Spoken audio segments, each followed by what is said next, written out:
مرغ باغ ملکوتم، مرغ باغ ملکوتم، نیم از عالم خاک. دو سه روزی قفسی، دو سه روزی قفسی ساخته اند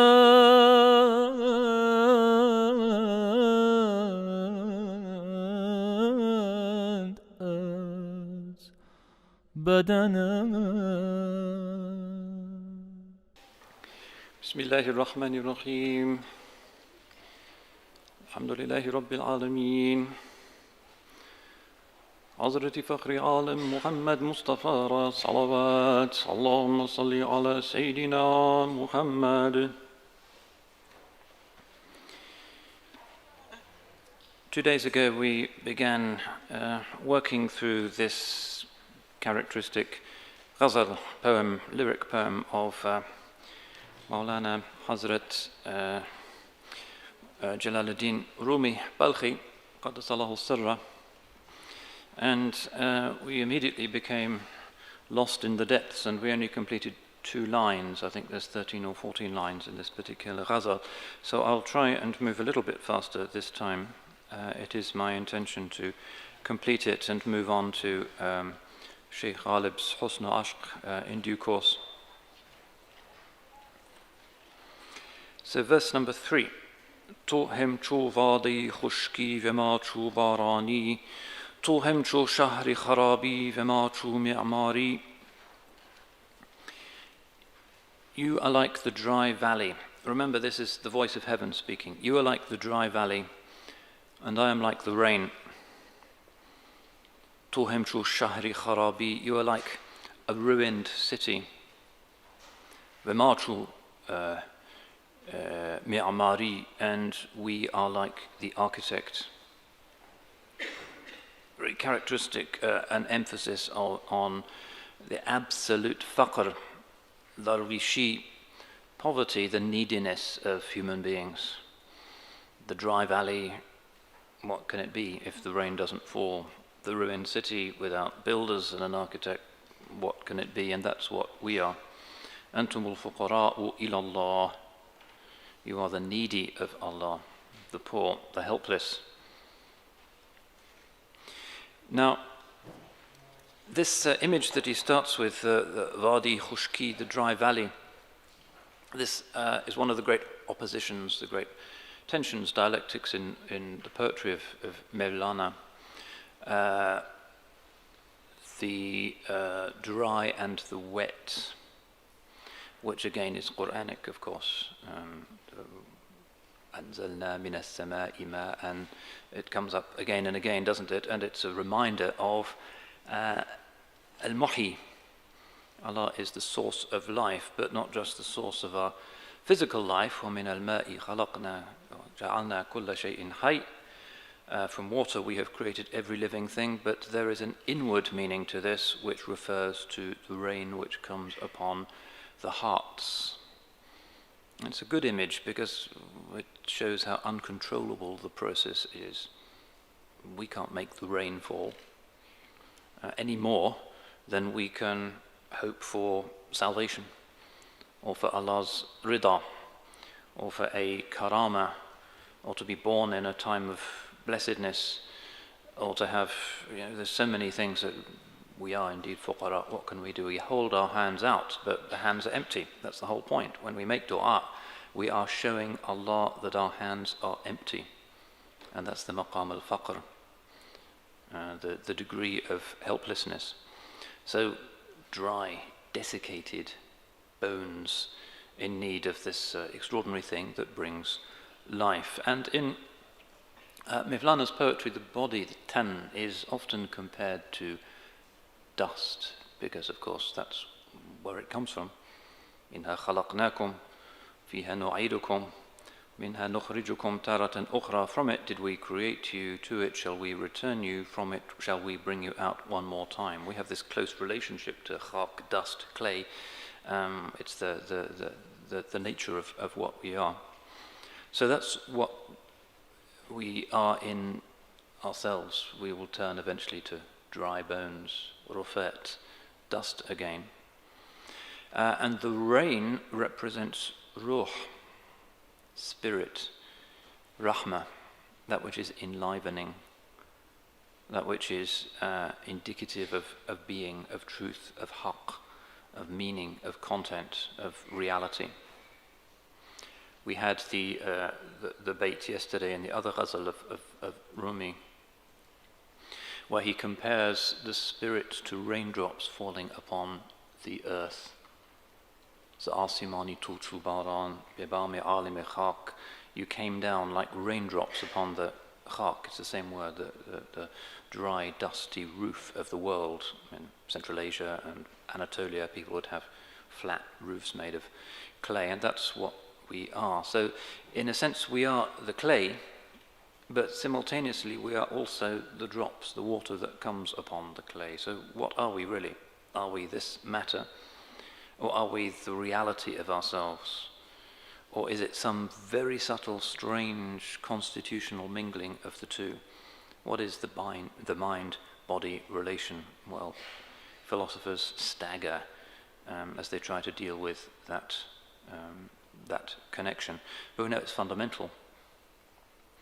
And so if rain is our reality coming to the other dimension of our reality, quite often in Mevlana's poetry it is a symbol of the mediated mercy. So rain represents revelation.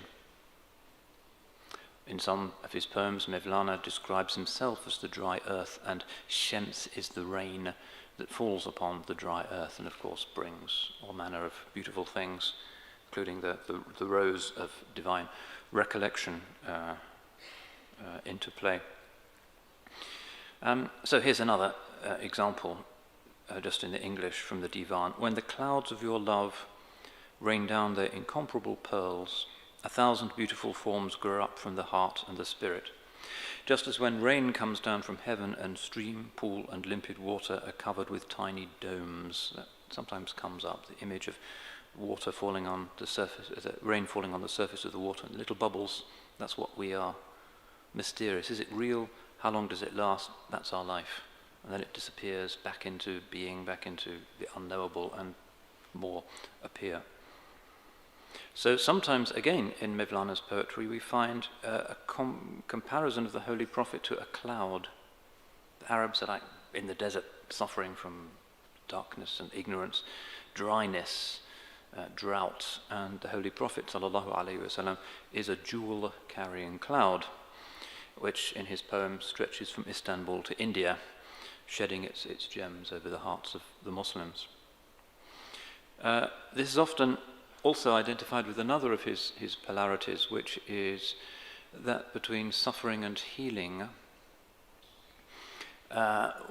or between misfortune, difficulty, hardship on the one hand, and mercy on the other. He speaks of zahma and rahma. The world is full of hassle. What we crave is rahma, mercy, that which makes sense of it all and which gives us hope and shows us the meaning. And here again, one of his favorite images is the thunderstorm. And we'll see this, inshallah, when we look at the Husn Ashq poem, that beauty and love are born in the middle of a thunderstorm. And that means a lot. Ancient Arabian imagery even. Everything is dry, maybe there's a dust storm. Suddenly, just when it seems like the end of time, there's an incredible thunderclap and the heavens open and there is the rain. And so the idea of the mercy coming in the midst of the jalal or the rigor is another very important one. And again, on Saturday we looked at that strange hadith where Allah subhanahu wa ta'ala says or will say, "Aina al-mutahabbuna bi jalali." Where are those who loved one another for the sake of my majesty or in the context of my majesty? The ulama have said a lot about this, but it has something to do with it's through hardship that love comes to fruition.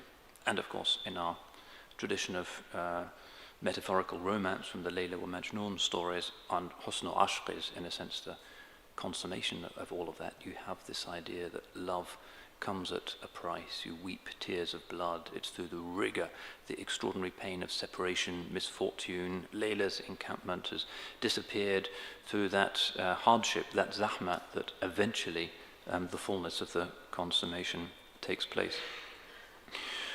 So he uses this image: we are like the dry valley.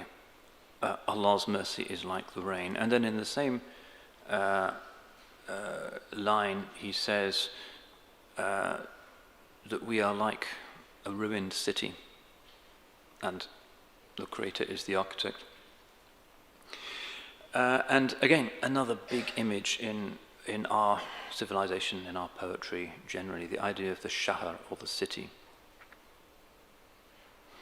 And this is another ambiguous one, because it's not really clear whether this is a good or a bad thing, just as it is the case with human beings. وَهَدَيْنَاهُ النَّجْدَيْنِ, we guided him to the two paths, but just being human doesn't mean that you're good or bad in your current reality. It's just a kind of, like a city, who knows what goes on in the city, but the form is there. So we have a rich idea in our civilization of the city being a place that's morally ambiguous, but also a place where things happen. And we saw his image of the bazaar, the marketplace. A lot of marketplaces in Rumi, and it's not just the place where you expend the coins of your capital in order to, as it were, anticipate Allah's generosity in granting you salvation in eternity. Bazaar is a place where things are on display, where things are shown. So he has a long, complicated ghazal, which is a strange conversation between the roots of a tree. And the roots of the tree are saying, look at us, we're amazing, we go down and we do all of these things and we're perfectly formed, but nobody knows about us. Nobody can see what we are, and we aspire to our bazaar, which doesn't mean they want to be on sale in a market. It means a place of exposition, a place where they are to be seen. So a city is a place, a mazhar, a locus for the manifestation of different possibilities, specifically human possibilities. A city is a human entity. So the famous poem of Hacı Bayram Veli, who is the patron saint, if you like, of the city of Ankara, Çalabım bir şar yaratmış, iki cihan arasında, bakacak didar görünür, ol şehrin kinaresinde. My Lord has created a city between two worlds. He's talking about a number of things here, but he's really talking about human beings, or the human soul as a city. And when you look closely, you can see at the edge of that city the loved one, Didar, the beloved, ol şehrin kinaresinde. So it's ambiguous. Do you want to be in the center of it, or do you want to be outside it? And if you look at the place where we are now, why is it that the big Mevlevi Hanes of Istanbul are not in the city center, but are kind of on the edges? The biggest one, of course, is the one in Galata, which is not in Istanbul at all. Traditionally, the Asian side is the city of Üsküdar. On the other side of the Khalij, or the Golden Horn, you have Galata or Pera.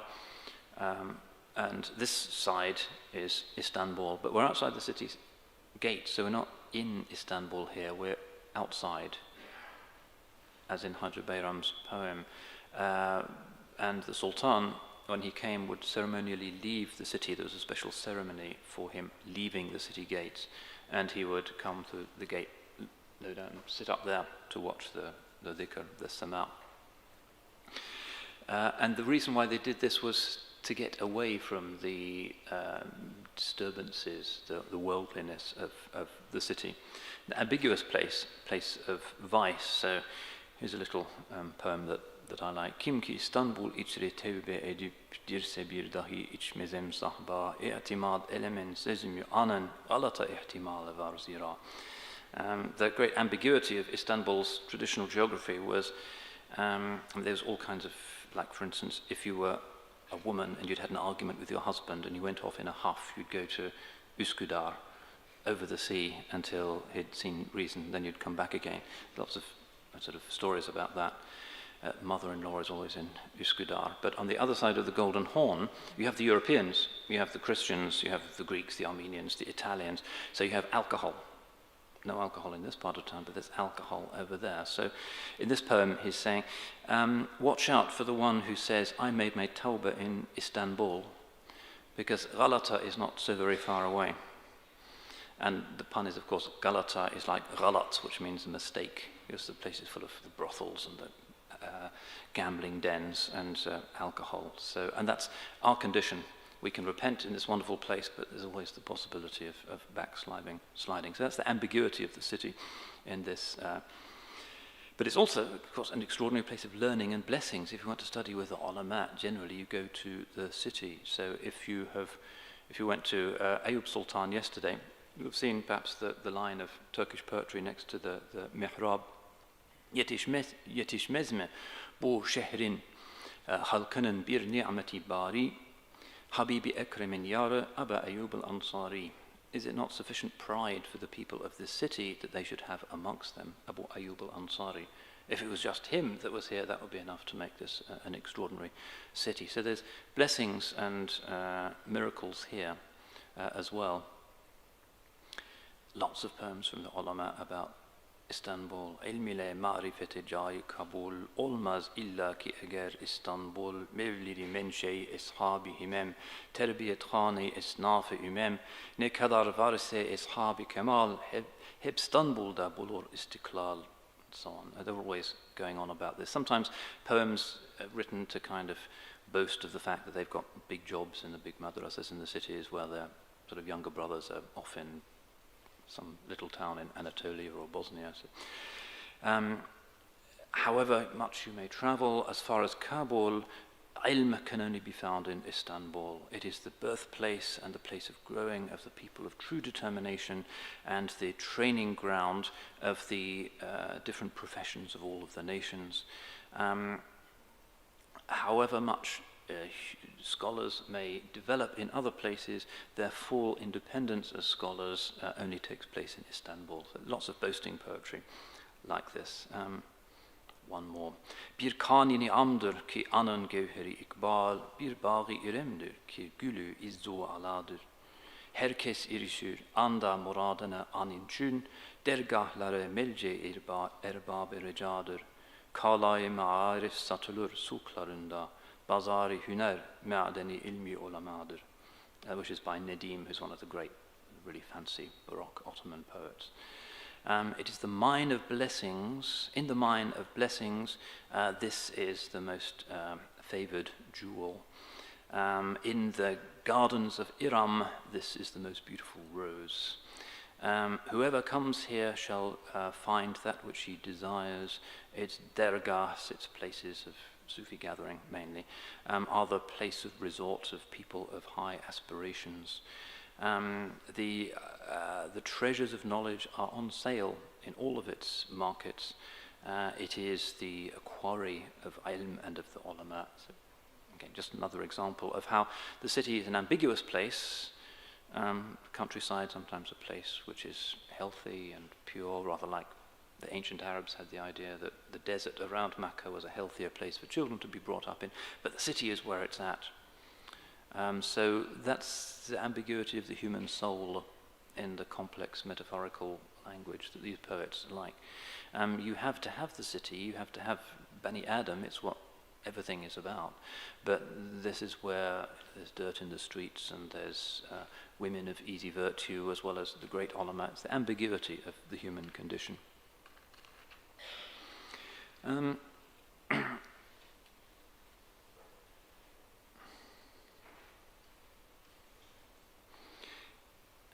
Okay, enough Ottoman poems. Let's go back to the Ghazal. Verse number 4. بغير خدمة ما که مشارق شادی است نادید خلق و نبیند ز شادی آثاری. So again, this is the voice of heaven. Apart from serving me, خدمت ما, which is the rising places of joy, مشارق شادی است, people have never seen and never will see any sign of joy. Again, characteristic of Mevlana. You're looking for happiness, you pursuers of dunya, you're on the wrong track. The true joy is to be found here. And this is again Quranic. وَمَنْ أَعْرَضَ عَنْ ذِكْرِي فَإِنَّ لَهُ مَعِيشَةً ضَنْكًا وَنَحْشُرُهُ يَوْمَ الْقِيَامَةِ أَعْمَى. Whoever turns away from remembering me shall have a kind of miserable, sorry life, and will be resurrected on the last day blind. So, khidmati ma, serving Allah, is mashariqi shadist, is the rising places of joy. It's a powerful image. The sun will rise, something extraordinary will happen through this khidmah. Serve Allah and something extraordinary will happen, but there's different kinds of, that's why he's saying mashariq, not just one place. There's not one possible outcome of a sacrifice that you make for Allah subhanahu wa ta'ala. There's a range of different possibilities. And of course, in the Quran, again, you have this idea of the Easts and the Wests. Rabbul Mashariqi wal Magharib. فَلَا أُقْسِمُ بِرَبِّ الْمَشَارِقِ وَالْمَغَارِبِ. I swear by the Lord of the Easts and the Wests, because at different times of year the sun rises at a different point in the horizon. So the mashriq, the rising place, wonderful symbol of the appearance of the divine light. It's not one mashriq, but there's a variety of them. Don't think that there's only one type of spiritual wayfaring. Allah subhanahu wa ta'ala has different patterns of self-manifestation. So this is bekhidmati ma, through serving me. That's what makes the sun rise in this image, or it is the sun rises consequently upon that. How can we serve him? Well, this is just another way of talking about ibadah. In some religions they talk about divine service when they talk about worship. وَمَا خَلَقْتُ الْجِنَّ وَالْإِنسَ إِلَّا لِيَعْبُدُونَ. I've created jinn and men only to worship me. That's what we're here for.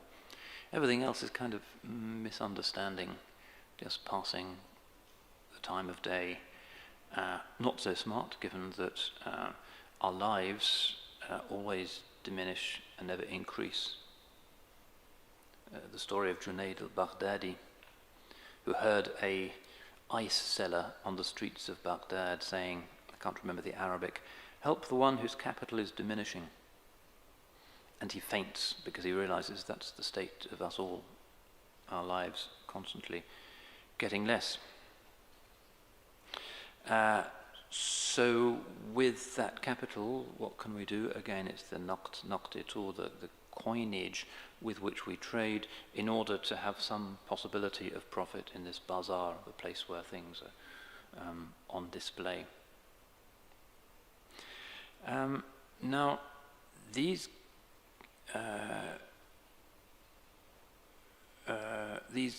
gifts and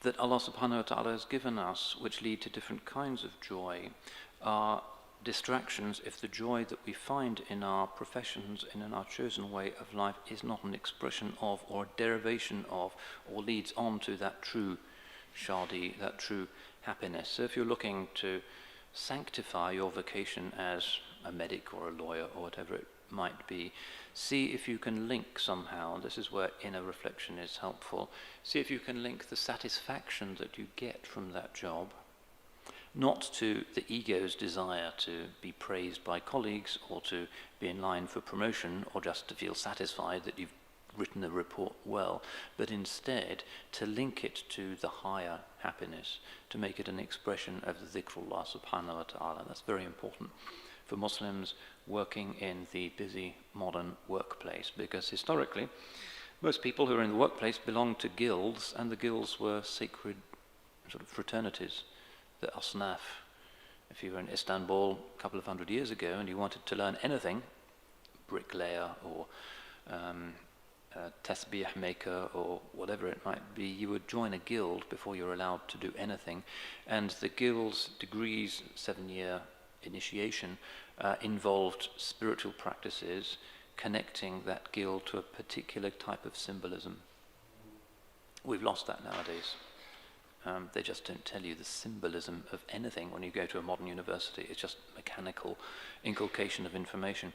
It's important for us, when we find joy in what we do, to turn that into, or to find ways of connecting that to the joy that we find in the dhikr of Allah subhanahu wa ta'ala. Otherwise it's in opposition to our religious life, in which case it just swings and roundabouts. We pray and we're happy with the dhikrullah, and then it's back to the operating theatre or whatever it might be, and we go down again. It shouldn't be like that. It should be a continuum of going up. Of course, the nature of things is that we have ups and downs, but the net movement should be upwards. Otherwise, we'll end up feeling disconsolate. So in his prose work, the Fihi Ma Fihi, Rumi says this: in man there is a love, a pain, an itch, and a desire such that if 100,000 worlds were to become his property, he would still gain no rest or ease. These people occupy themselves thoroughly with every kind of craft, skill, and position.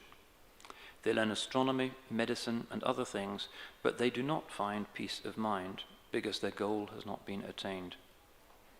After all, the beloved is called heart's ease, since the heart finds ease through him. So how could it find ease and peace truly through others? All these entertainments and goals are like a ladder. Since the rungs of a ladder are no place to take up residence, but exist only so that you can pass on, happy is he who quickly comes to himself and to awareness. Then the long road becomes short, and he does not waste his life on the ladder's rungs.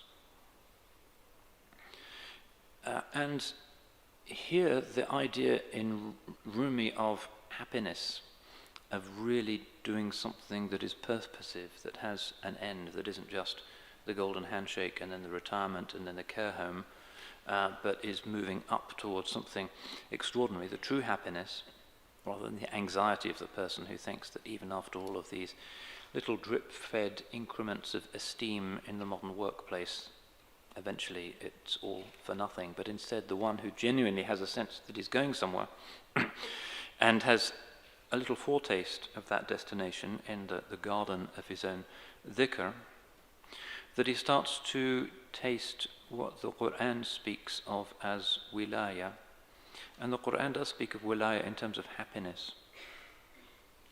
Sa'ada in our vocabulary is another way of saying salvation. In fact, we don't really say salvation very much unless we're in Ibn Sina's tradition. We speak of najat. But really sa'ada is salvation. Happiness is salvation. Shaqawa is damnation. And another way of putting it is that happiness means closeness. Closeness to reality is what gives us happiness. Distance from reality is what makes us stressed out and agitated. And the Qur'an speaks of this in terms of أَلَا إِنَّ أَوْلِيَاءَ اللَّهِ لَا خَوْفٌ عَلَيْهِمْ وَلَا هُمْ يَحْزَنُونَ. The wali is the one who is close, and no fear is upon them, neither shall they grieve. In other words, they're pretty happy. Despite all of the stuff that is dumped on them, they're happy. They are the true joyful ones, and that is how they have these apparently miraculous reservoirs of energy, just from happiness.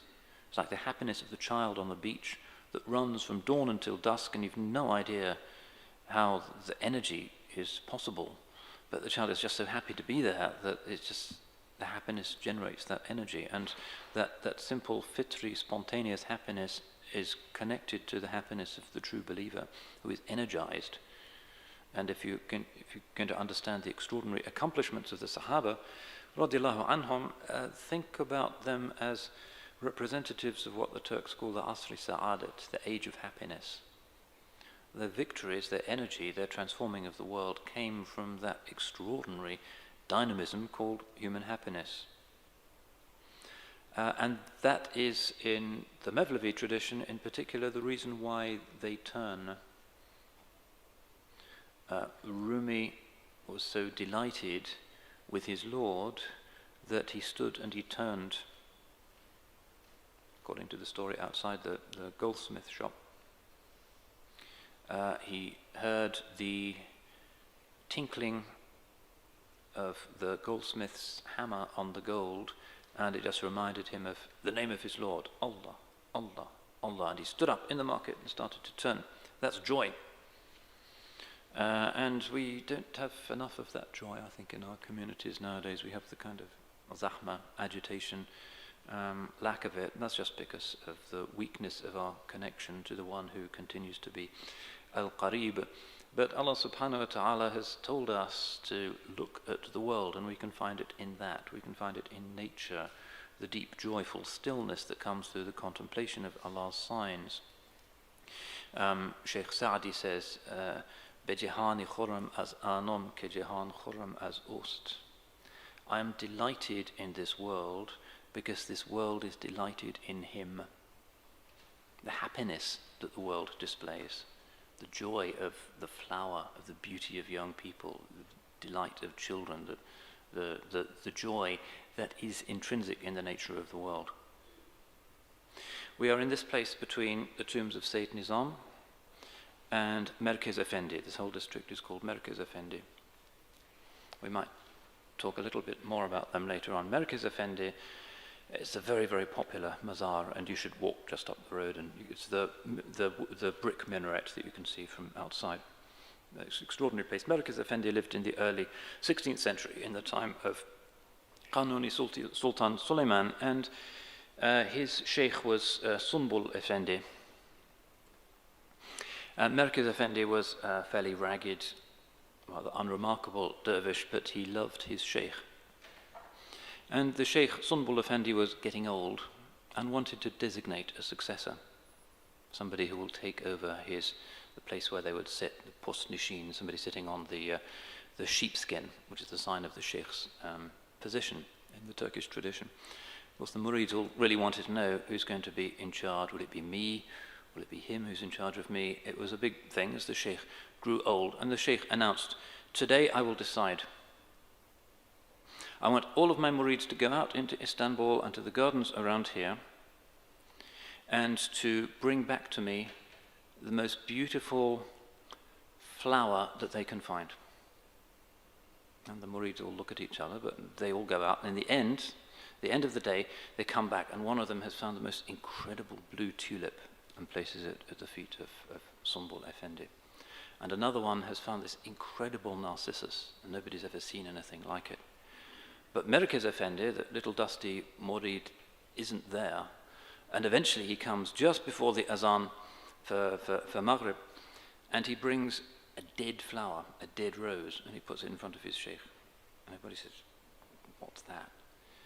And Sunbul Sinan says, "What is this?" And he said, "Oh my sheikh, I went out into Allah's world, and I saw all of the flowers making tasbih, praising their Lord, and I was ashamed to stop them. Then I found one that had stopped its tasbih, so I brought that one." So of course, he became the sheikh, Merkez Effendi, and is loved right next door by the people of Istanbul to this day. So this khurram, the delight that the world has in its Lord, which is a very Quranic doctrine, is something that is very essential to Rumi's prescription of how we ourselves can find happiness. Just be that happy human part of Allah's happy world. Verse 5. هزار صورتی جنبان به خواب میبینی چو خواب رفت نبینی ز خلق دیاری. به خواب میبینی, in your sleep you see 1,000 jumbled or shifting images. When the sleep is over, when sleep is done, نبینی ز خلق دیاری, you don't see amongst creation or amongst mankind a single person remaining. This is a good example of a difficult verse in the Divan. So let's at least try and unpack the vocabulary. Again, it means 1,000 shifting images do you see in your sleep. This is heaven talking to us. When sleep is done, you see not one dweller among mankind. Well, sleep is certainly common in the language of Sufism and in Rumi's tradition. Zain charkhi dolabi tud amad geran khabi tura.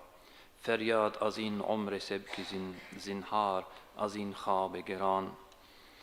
From the heavenly spheres, a heavy sleep, khabe geran, fell upon you. Moan for this light life. Beware of this sleep so heavy. So his image here is that life is something spiritual, evanescent. Consciousness is this sort of wafer-thin, gossamer entity. Sometimes it's hardly there. Sleep is this big, heavy thing that comes upon us. How can we manage when there's such weight placed upon this delicate thing that's called consciousness. What's the solution? Ey dil suye dildar shu, ey yar suye yar shu, ey pasban bidar shu, khufte nashayad pasban. O heart, to the beloved, O friend, to the friend, ey pasban, O watchman, bidar shu, stay awake. It is not right for a watchman to sleep.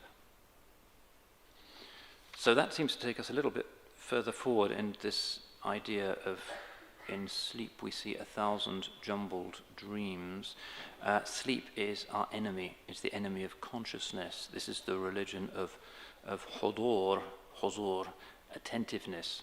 One of 1,000 reasons why alcohol is prohibited. Alcohol takes you out of your already fragile, normal state of consciousness. It takes away something that's essential to your humanity. We are to be alert. I can't resist, since I have a captive audience, actually reciting in one of the Turkish modes a little bit of another ghazal from the Divan, Shamsi Tabriz.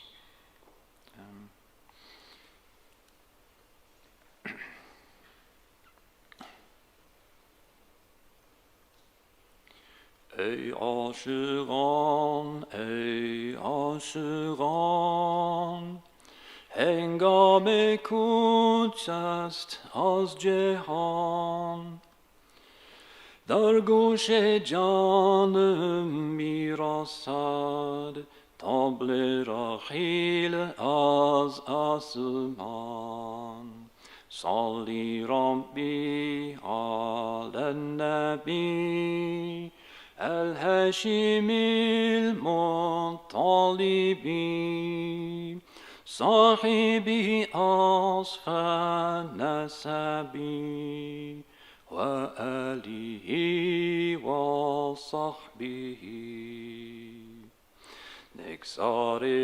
نگذاربان برخسته قطارها آرسته از ماه لالی خسته چه خفته اید ای کاروان صلی ربی علی النبی الهاشم المطلب صاحب أصفى النسب وآله وصحبه این بانگ ها از پیش و پس بانگ رحیل است و جرس هر لحظه نفس و نفس سر می کند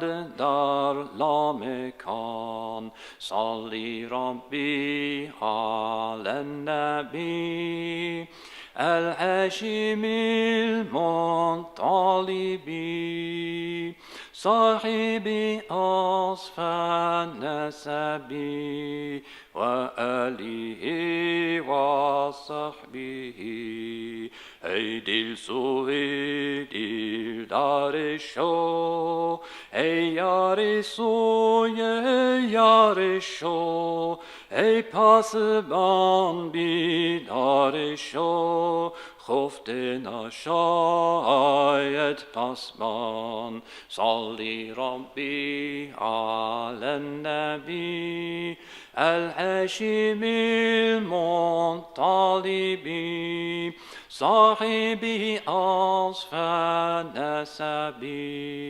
وآله وصحبه. That was the easy bit. Let me try and translate that. The tune, incidentally, is by Ali Ufri, who was a Polish Muslim who was captured in the Crimea in the 17th century. But he'd been a court musician in Poland, and he became a court slave at the Enderun school in Topkapı in Istanbul, and learnt Turkish music and became an important composer for the for the religious orders, particularly Aziz Mahmoud Hudai.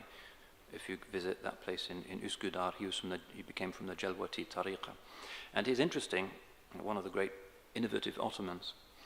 Ali Ufki was the first one ever to derive a notation for Islamic music. He actually wrote it down, which is difficult because Islamic music doesn't just have 12 semitones in the octave like Western music, but it has more subtle gradations, quarter tones, microtones. It doesn't have harmonies, perhaps as a result of that, but it has these extraordinary 200 or 300 modal systems, and many of the sheikhs buried here were masters of that modal system. So Ali Ufki, an important figure, with his Majmu'a Saz Söz, which means the anthology of words and music, which still exists. We have a copy in the British Library in London, and the music from that era is hence, as a result, accessible to us. And there is a number of groups here in Istanbul who have recreated the music that he was composing. Anyway, that's one of his tunes. So, what does it mean? Ey aşiqan, ey aşiqan. This is about the metaphor of sleep. How do we wake up? Well, ey aşiqan, O lovers, hengami kuchest az jihan. Now is the time to leave the world behind. Dar gushi janam mirasad tabli rahil az asiman. My ear, the ear of my soul, is reached by the drum of departure from heaven. And everybody knows in Rumi's tradition what this means. It means he's on a journey. The caravan, in the morning when the caravan is about to set out, or if it's traveling by night, in the evening, there's a drum to make sure that everybody is ready to depart. So he's saying, my soul hears this drum of departure. It means death, the inevitability of death, but also the possibility of dying in a certain way before that final departure. So that's heard, audible to my ear.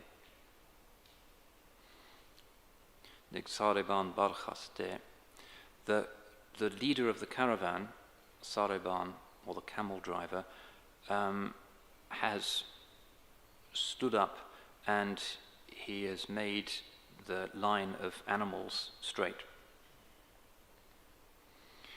Asma Hilali Khaste, and has asked for permission from us, or asked us to forgive him.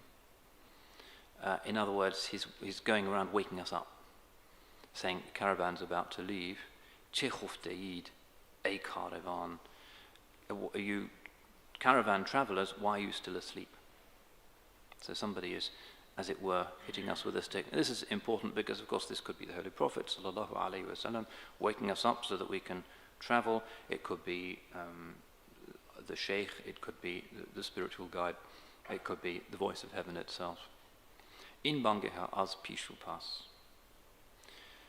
These sounds in front and behind, bangera hilest ujaras, are the sounds of departure and the bells.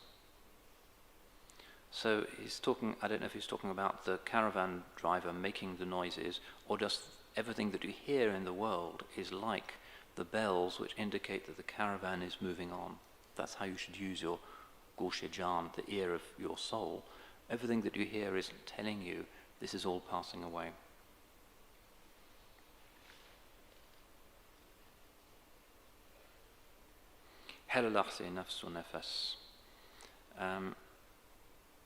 In every moment, nafsu nafas, a soul and a breath, sarmikona dar la mekan, is traveling to la mekan, the place that is not a place. So you hear noises in the world, and that should remind you that in every moment somebody is traveling on to that place that is not a place. Incidentally, if you sometimes hear in Istanbul, and you can hear it here sometimes, and from the place where we're staying, something that sounds like an azan that's coming from the minaret, it's not at the time of the azan, you can't work out what he's saying, they still maintain the tradition here of announcing from the minaret the death of a local person. So if somebody from the neighborhood of that mosque has just died, the muezzin's job is to announce that and to call down Allah's mercy on him, and sometimes to announce the place where the janazah is going to be held. So that's what that sound is. So Rumi is saying the whole world is doing that. Everybody's moving on at every moment.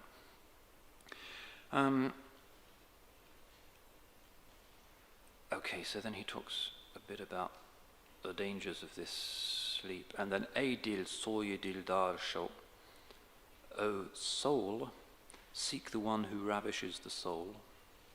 Ey yar soye yar sho, O friend, go to the friend.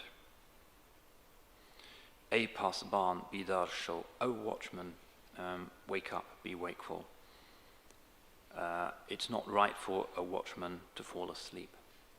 That takes us back to the point that Rumi is making in this particular ghazal. We are kind of sleeping, but the caravan's going to move on, and we have to join it, and we have to do so from a position of consciousness, and everything actually is reminding us, saying, wake up, you're going to die. Kullu nafsin dha'iqatul maut. Every soul shall taste of death. You can't do anything at all about that.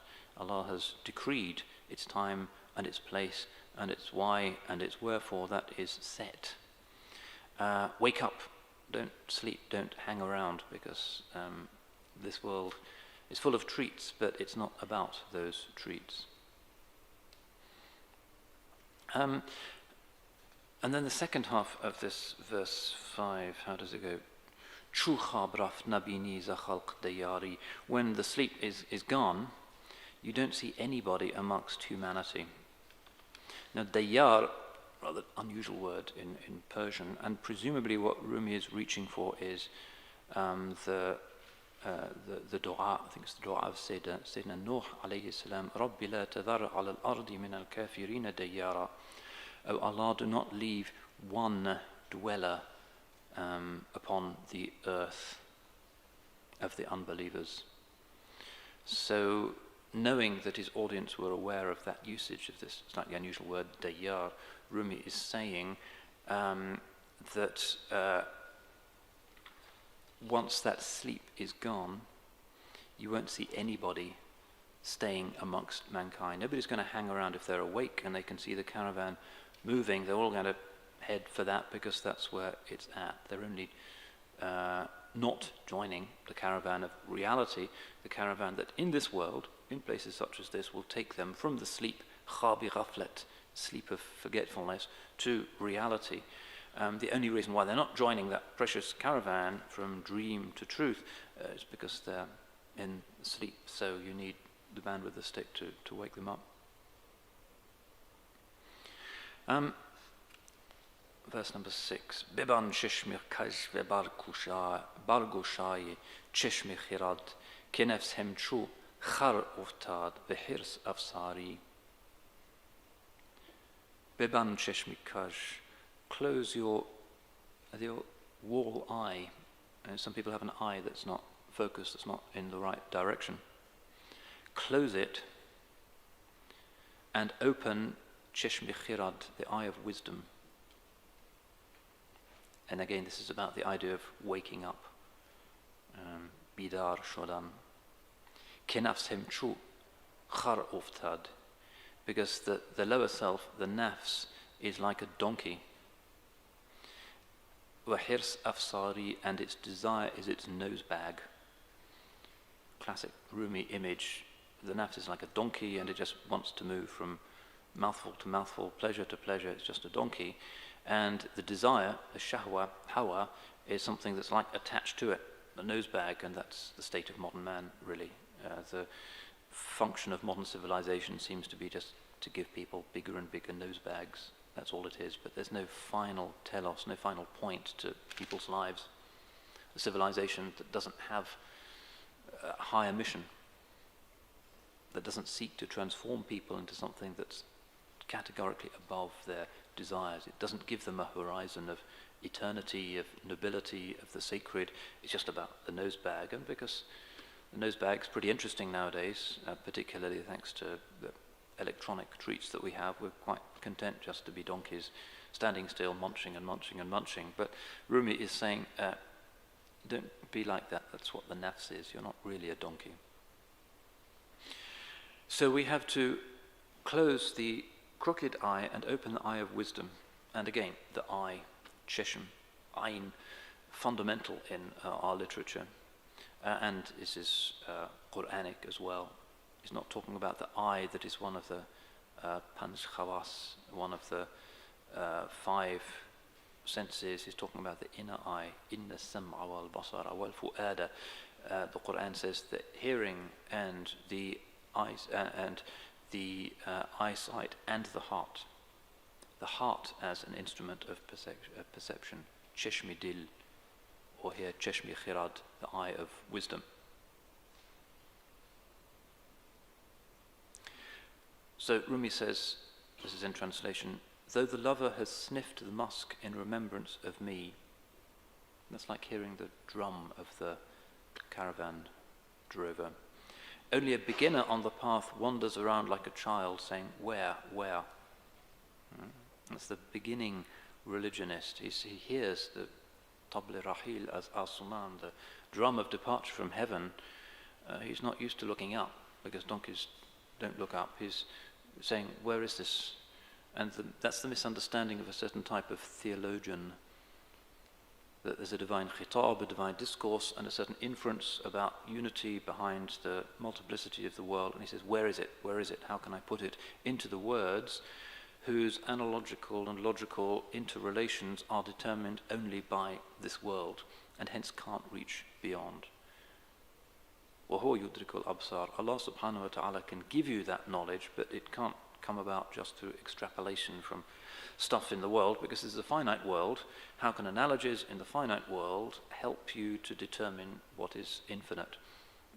Very difficult. They might help you to determine what the infinite can't be, and a lot of our theology does that, but it really isn't going to take you much further than that. So the child running around saying, where, Khojast. Once he has left childhood, he will open the eye of knowledge. Why should he run to and fro on the riverbank looking for water? It's already here.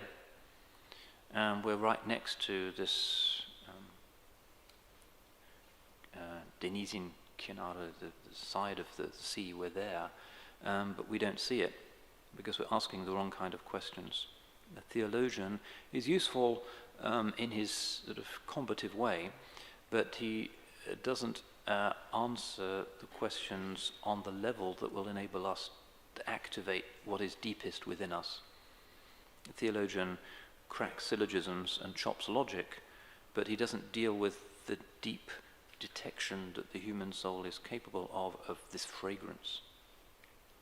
The fragrance of the heart, Buyadil, the fragrance of the heart of the Holy Prophet sallallahu alaihi wasallam, which transformed the rough Arabs, not syllogisms and logic chopping and philosophical abstractions, but the fragrance of the prophetic heart was what they breathed, and they detected another world.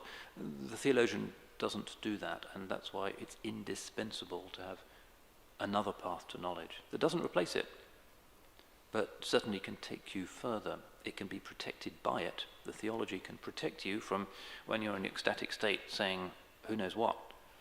But it isn't itself the engine that will take you beyond what is finite, because it traffics in words which are part of the finite world.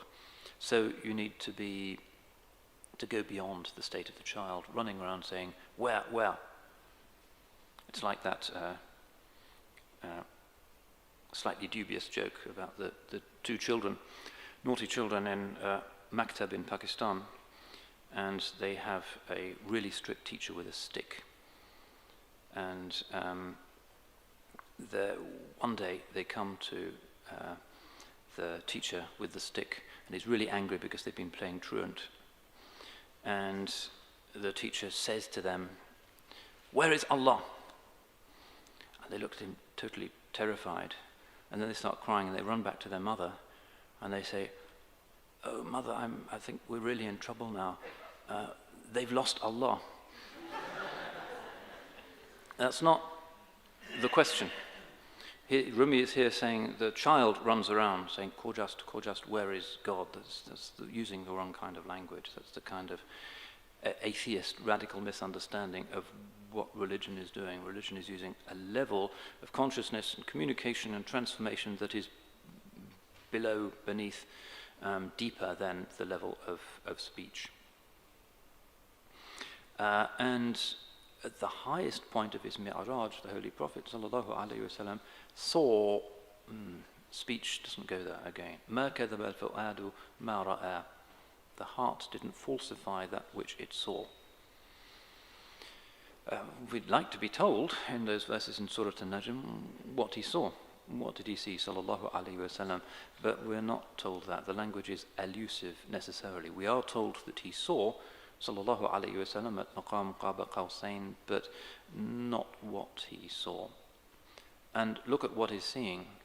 مَا كَذَبَ الْفُؤَادُ مَا رَأَى. The heart didn't falsify what it saw. It's the heart. Religion is about activating that.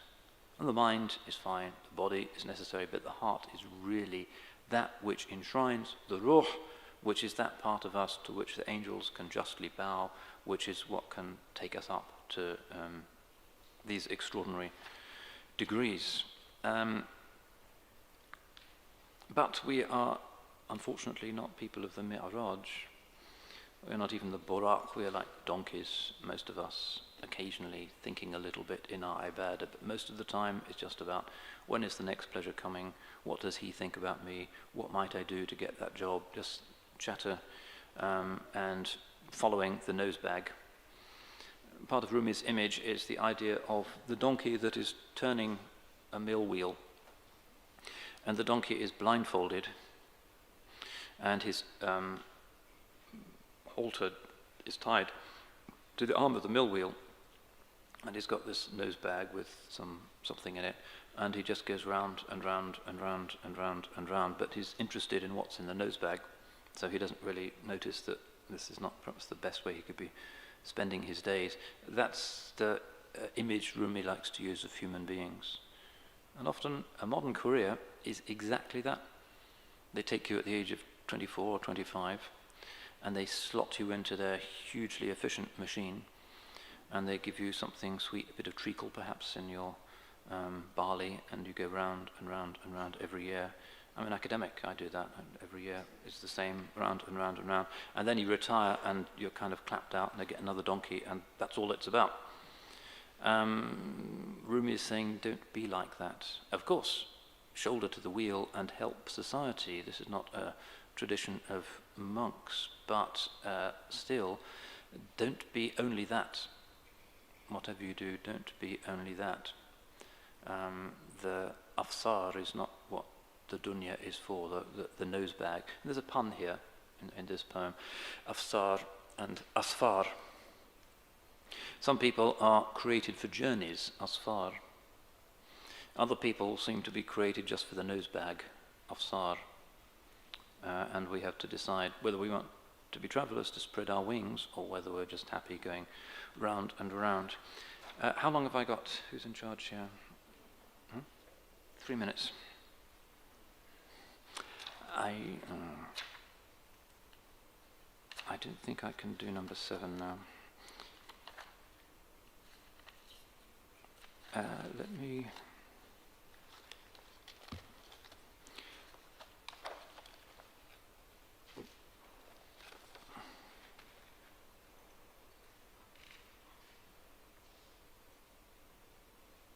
Let's just remind ourselves about Merkez Effendi and Sayyid Nizam. Getting questions.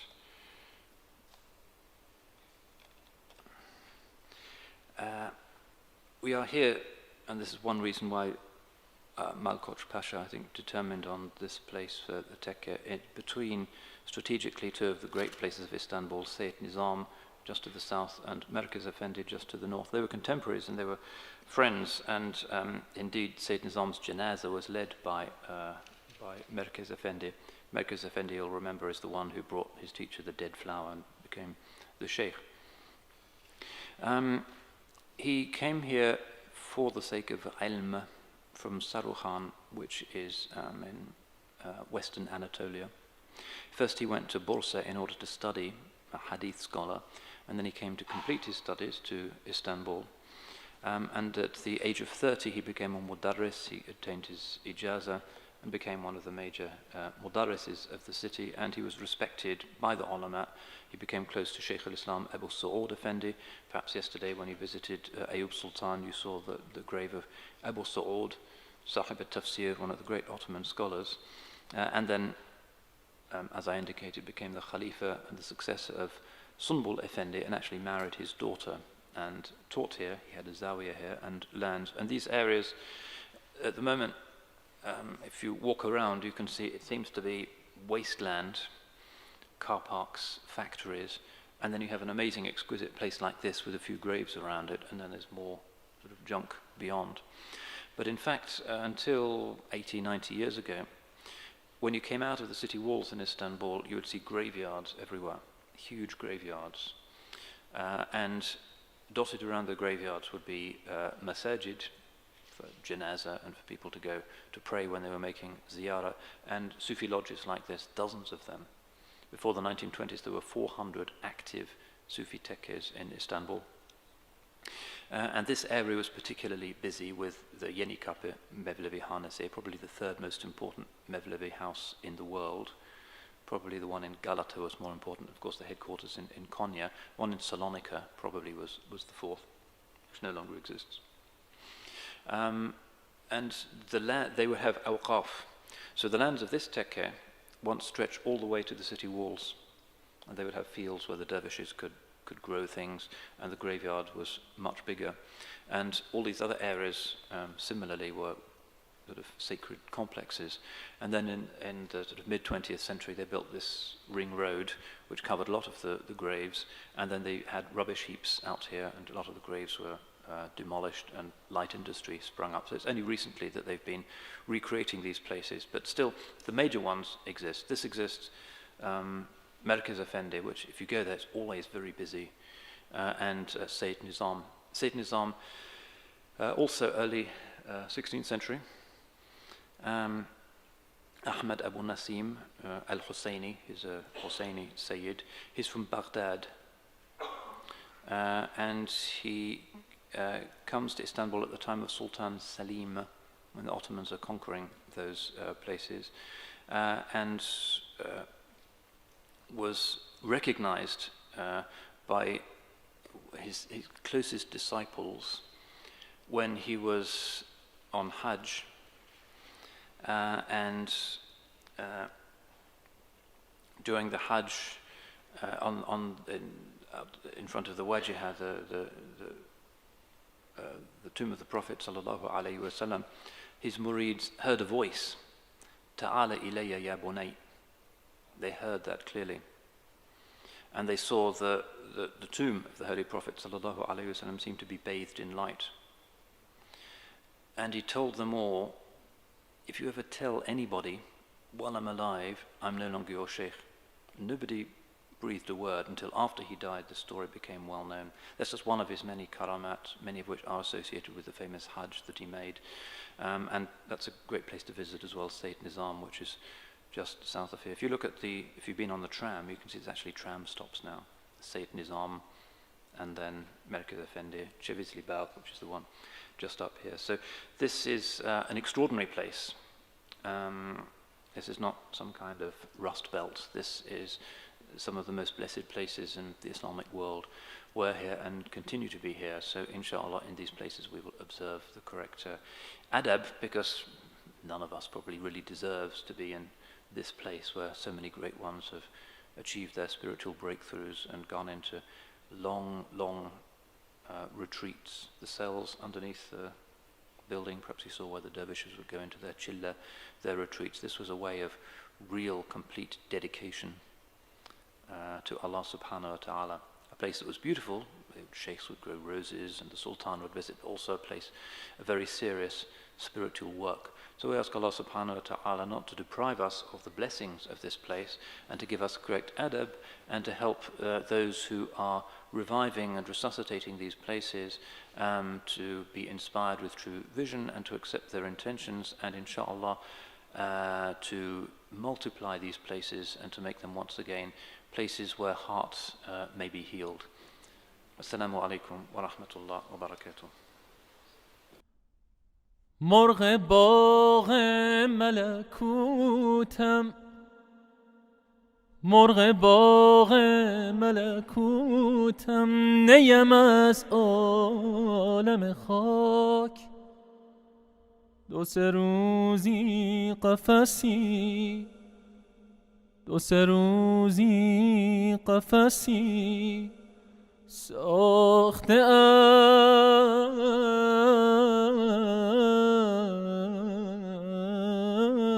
اند از بدنم.